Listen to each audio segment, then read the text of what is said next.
Pro Group Management. Workers' comp that works for you. This is 7 at 7 from the Las Vegas Review-Journal. Good evening, I'm Jen Ah. Thanks for joining us on 7 at 7. In Top Stories, sponsored by Nevada Hand Silver Sky Assisted Living Community. Learn more at nevadahand.org. Crews are investigating a large warehouse fire west of the Strip.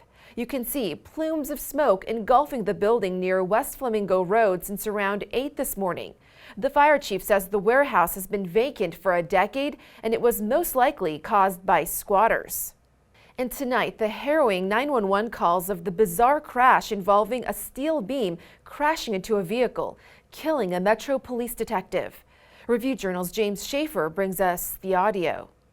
Southbound right near the Centennial off-ramp, and the cross beam just fell down on top of a car. 911 calls detail the scene moments after a beam fell on top of an unmarked police vehicle driven by 45-year-old Detective Justin Terry, killing him at the scene. The calls detail the crash site at US 95 near the 215 Beltway, where witnesses claimed that there was an ongoing effort to get Detective Terry out of the vehicle. Okay, and can you see them at all? There's people. I'm not up there. I'm a little bit back. There's some other people trying to get them out of the vehicle. A Nevada Highway Patrol spokesperson said that the reason for the collapse came when a large truck carrying construction equipment struck the beam, causing it to fall on the vehicle. For the Las Vegas Review-Journal, I'm James Schaefer. And police are reporting no arrests in connection to the shooting in downtown Las Vegas that left a California man dead and a bystander injured. Videos surfacing online appear to show the shooting and its aftermath. The victim has been identified as 23-year-old Raymond Renova with a GoFundMe page, calling his murder, quote, senseless. In weather, sponsored by Star Nursery, your garden's partner for every blooming thing.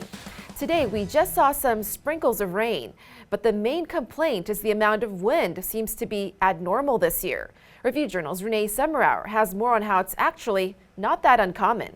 So March, April, and May are generally the windiest months of the year for the region, according to meteorologist Trevor Boucher. But an analyst of the National Weather Service data shows it was surprisingly only a little breezier than normal springtime. Wind gusts between March and May this year, however, stood out. Daily maximum wind gusts averaged 31 miles per hour, about 3.5 miles per hour higher than the 18-year average. And in June, wind gusting at 67 miles per hour down to stoplight. The NWS issuing 27 red flag warnings so far this year, up from 17 in 2021. Red Rock and Summerlin are some of the first communities right after the mountain, and therefore generally the windiest, because once the wind gets into the valley and encounters all of the buildings and trees and things that can cause it to slow down. A lot of it boils down to changing seasons, but there is a silver lining to the windy cold fronts, relief from the heat. As for tonight, we're looking at another partly cloudy evening with temps in the 90s, which should get down to the 80s in a few hours. On Thursday, another partly cloudy day with a high of 101 and low of 80 degrees. About a 15% chance of rain with winds blowing around 20 miles per hour. On Friday, the skies should clear with some breezes. Similar conditions for your weekend. In business, sponsored by Bank of Nevada, Bank on Accountability. A new report shows the pace of U.S. home sales is expected to keep sliding, returning to 2019 levels. This comes as buyers pull back in southern Nevada amid higher borrowing costs across the country. The seasonally adjusted rate of home sales fell last month by 3.4%. And another report shows President Joe Biden is impacting Social Security. As part of his proposed 2023 budget, it includes an added $1.8 billion in discretionary funding for the Social Security Administration that would improve services for more than 6 million Americans. In entertainment, iconic comedians Steve Martin and Martin Short have performed in Vegas many times. Now they're debuting at a new venue. Review-Journal's John Katsimides has the details. Friday and Saturday night, they make their premiere at Encore Theater at Wynn Las Vegas. We're going to see many of their familiar bits, including Steve Martin plucking away on the banjo and Martin Short in his famous Jiminy Glick character. The two have refashioned their show somewhat, but not a major overhaul because, as Steve Martin says, we're just not that smart.